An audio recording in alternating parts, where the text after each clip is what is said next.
You know, yesterday, as the fire broke out near Valley Springs, I was watching it. I was concerned because obviously this is early.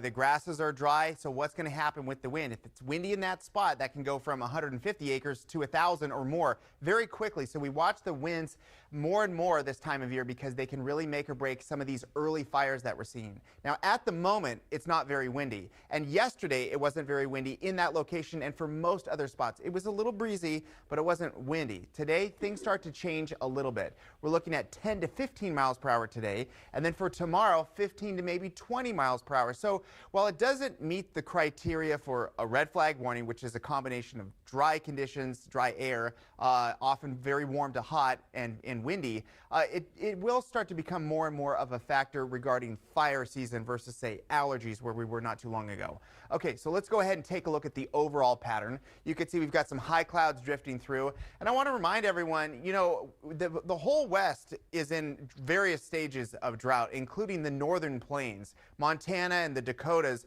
very dry this year. You throw in the winds, and they're in very early season for fire conditions for them in that spot. You may think fires in North Dakota. Oh yeah, big grass fires are possible in that area. So we're watching this unfold nationwide. As far as what we see this morning, mild temperatures in the 50s and the 60s. This is warmer than normal and warmer than yesterday. I wouldn't call 55 warm, but you know, if you step outside, it's really mild for this time in the morning compared to our normal in the 40s or obviously records in the 30s. And then you take a look at that 93. Are we going back to anything like that? Yes. Next week, we're going to be inching closer to the low 90s yet once again. But we've got 3 days before we get there. So today, a little bit more wind thrown in there.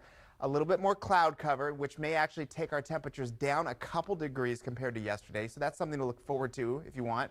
But the problem is that we see no late season storms for the next 7 to 10 days. I do think in far northern California, right along the Oregon border there, we might see a few light showers later on today and part of tomorrow, but that's about it.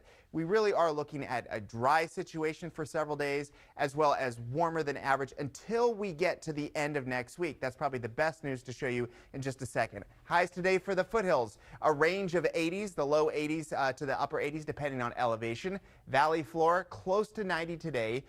We are going to be warm and windy all the way through the weekend. Next week, 90 plus for maybe 3-4 days in a row, then moving into the low 80s by Friday.